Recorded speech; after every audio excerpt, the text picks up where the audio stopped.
Bueno, estabas hablando de este señor, Hugo Alberto Arriaga Becerra, presidente del Instituto Mexicano del Amparo, que desde su posición,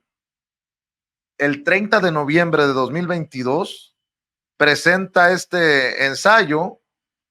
jurídico que se llama Responsabilidad Penal del Presidente de la República por ordenar que se ignoren las decisiones de los jueces, en el que sugiere que a López Obrador se le puede encuadrar delitos de corrupción que lo lleven a la cárcel hasta por 8 años y que su detención podría ser ejecutada incluso por las Fuerzas Armadas.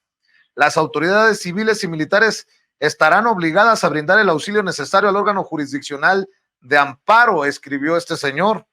Según el jurista, López Obrador incurriría en esos delitos por haber ordenado a sus subordinados en su conferencia del 25 de noviembre del año pasado desobedecer los mandatos de los jueces cuando se pretenda liberar a delincuentes. Ello porque instruyó a los funcionarios para que contraargumenten las resoluciones de los juzgadores respondiendo por escrito a las órdenes de liberación con el argumento de que ellos tienen otros datos sobre los cargos o procesos que se siguen contra el acusado y así evitar que salga de la cárcel. No, entonces creo, haciendo referencia, a ver si recuerdo bien, a una conferencia de prensa en el Senado, el senador de Puebla, de Morena, Armenta, decía que si continúan con estos esfuerzos golpistas, los ministros podrían ser incluso declarados traidores a la patria. Bueno,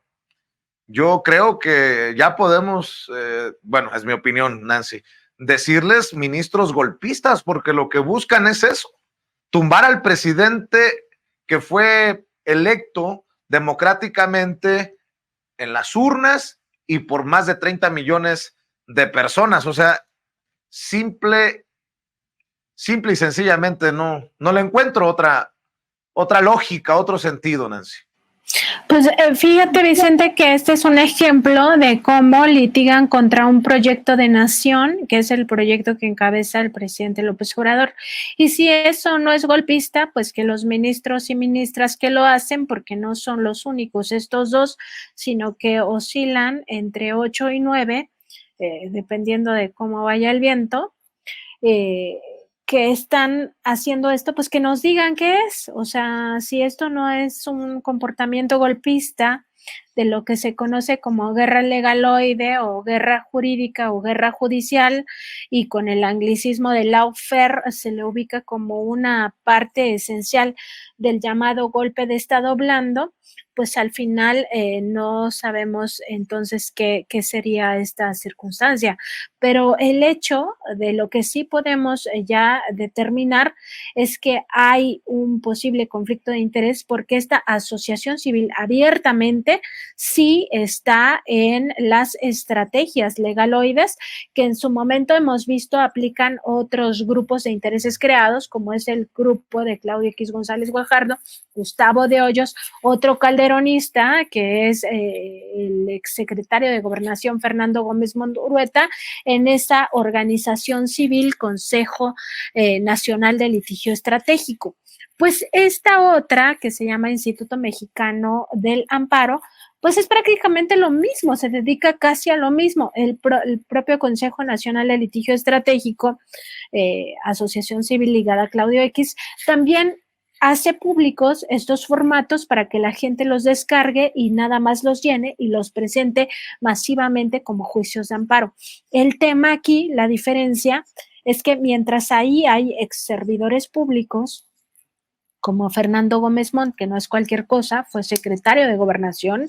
entre otros personajes ligados a estos grupos de poder político,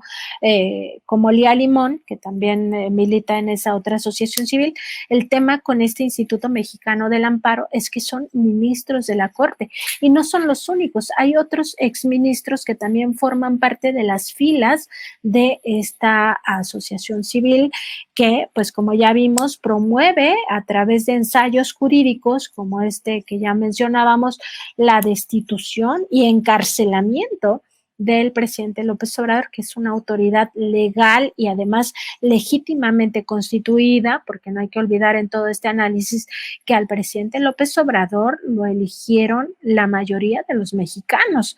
30 millones salieron a las urnas en 2018 para entregarle un voto de confianza a López Obrador. No está ahí por la gracia de algún empresario, porque lo eligió la cúpula de las grandes corporaciones. Está ahí porque el pueblo de México dijo, ya basta, basta de fraudes electorales, basta de todo esto, y porque también habían tratado tan mal a Peña Nieto en eso de que se conoce ya que lo convirtieron en el payaso de las cachetadas, que él no se prestó a un fraude electoral, ¿no? Entonces, no hay que olvidar eso a la hora de analizar y decir que están dispuestos a incluso promover esta visión y que esta visión comulga perfectamente con ella el ministro Luis María Aguilar, por lo menos. Hubiéramos visto qué pasaba en el caso de que la segunda sala de la Suprema Corte pues estuviera revisando esta circunstancia como estaba agendada el martes pasado. Hubiéramos visto cómo se comportaba esa sala, que a todas luces sistemáticamente vota en contra de los proyectos o del proyecto de nación de la Cuarta Transformación, sistemáticamente, porque ahí nada más, si no me equivoco, solo están Yasmín Esquivel y Loretta Ortiz, que son las dos únicas ministras dentro de la Corte que tienen una posición firme en torno a la Cuarta Transformación. Y firme también es un decir, porque a veces la ministra Loretta Ortiz también vota ahí de una forma cuestionable, ¿no? Entonces, Vicente, pues era un ejercicio que nos hubiera permitido hasta dónde van a llegar estos ministros y ministras de la Corte que están capturados por esos intereses del pasado, que defienden un proyecto de nación del pasado y que pues tienen todo el poder de la injusticia en sus manos, y nos hubiera dado también la oportunidad de ver qué hace el pueblo de México en una circunstancia de esa naturaleza, que por supuesto tal vez por ahí es el hecho de que hayan pues reculado en este caso el ministro Luis María Aguilar, porque al final pues se sabe, el pueblo de México arropa al presidente, y de hecho el presidente muchas veces ha dicho que quien lo ha salvado es el pueblo de México, y que quien lo salvó en un escenario similar como el de Zafuero fue el pueblo de México. Pero hubiera estado muy, muy interesante que se hubieran atrevido a esto, me parece, y que esto ya iba a ser la culminación de este enfrentamiento entre el poder entre el poder ejecutivo y el poder judicial. Sin embargo, pues reculó sin dar explicación alguna, como no han dado explicación en ninguno de los otros temas. No dan explicación, no quieren, ¿qué han dicho? ¿Qué ha pasado, Nancy?